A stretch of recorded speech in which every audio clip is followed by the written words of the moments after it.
Assalamualaikum warahmatullahi wabarakatuh. Selamat pagi semuanya.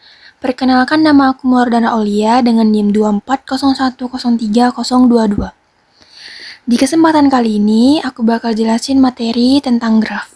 Yang pertama itu adalah sejarah graf. Teori graf pertama kali muncul dari sebuah masalah nyata, yaitu masalah 7 jembatan di Kongsberg. Kota ini dulu punya 7 jembatan yang menghubungkan beberapa daratan. Nah, pertanyaannya, apakah mungkin melewati semua jembatan tepat satu kali tanpa mengulang? Nah, jadi masalah ini diselesaikan oleh Leonhard Euler pada tahun 1736. Euler tidak fokus pada bentuk geografisnya, tapi pada hubungan antar titik. Sejak saat itu, graf berkembang jadi cabang penting dalam matematika diskrit dan dipakai luas di komputer, jaringan, dan transportasi. Lanjut ke poin utamanya, yaitu definisi graf. Graf bukan sekadar kumpulan titik dan garis, tetapi model formal dari relasi. Ketika sebuah sistem memiliki entitas dan hubungan, graf adalah representasi paling natural. Yang menariknya adalah graf itu tidak bergantung pada makna objeknya. Ini membuat graf sangat fleksibel dan universal dalam pemodelan masalah. Sekarang kita lanjut bahas jenis-jenis graf. Graf itu ada banyak ya jenis-jenisnya. Yang pertama itu ada graf tak berarah, yang kedua graf berarah, yang ketiga graf berbobot, yang keempat graf sederhana, yang kelima multigraf. Lanjut ke contoh terapan graf. Graf ini sangat sering dipakai di kehidupan nyata, misalnya yaitu Google Maps, media sosial, jaringan komputer, dan penjadwalan.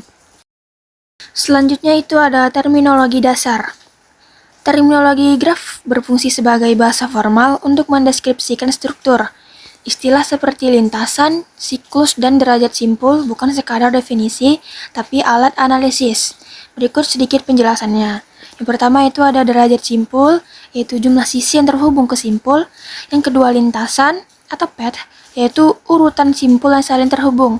Yang ketiga ada circuits, yaitu lintasan yang kembali ke simpul awal. Yang keempat ada loop, sisi yang menghubungkan simpul ke dirinya sendiri. Yang kelima ada bertetangga, yaitu dua simpul yang dihubungkan sisi. Lanjut yaitu ada graf sederhana khusus. Graf khusus adalah graf yang punya bentuk dan sifat tertentu. Misalnya yaitu graf lengkap. Jadi setiap simpul terhubung dengan semua simpul lain. Yang kedua, graf lintasan. Simpulnya tersusun seperti garis lurus. Yang ketiga, graf lingkaran. Lintasan yang membentuk lingkaran. Yang keempat, graf bintang, yaitu satu simpul pusat terhubung ke simpul lain. Yang kelima, graf bipartit. Simpul dibagi dua kelompok dan tidak saling berhubung dalam kelompok yang sama. Selanjutnya itu ada representasi graf. Graf ini bisa dipresentasikan dalam bentuk data, yaitu matriks ketetanggaan, daftar ketetanggaan, dan matriks insidensi. Lanjut ada beberapa graf.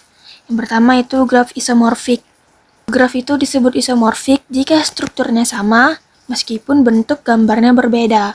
Artinya, yaitu jumlah simpulnya sama, jumlah sisinya pun sama, pola keterhubungannya juga sama. Graf isomorfik ini adalah graf yang sama, tapi hanya digambarkan dengan cara yang berbeda.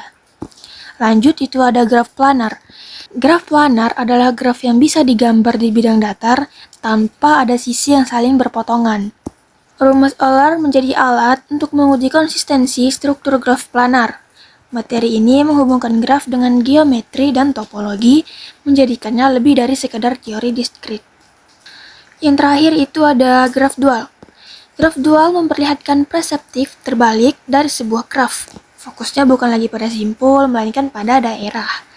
Dengan graf dual, masalah tertentu menjadi lebih mudah dianalisis, terutama yang berkaitan dengan pembagian wilayah dan aliran. Konsep ini juga menunjukkan bahwa satu struktur graf bisa dipandang dari sudut yang berbeda, tapi tanpa kehilangan informasinya. Kesepian tanpa kekasih, cukup sekian dan terima kasih. Sekian dari saya pamit undur diri, karena kalau maju saingannya teman sendiri.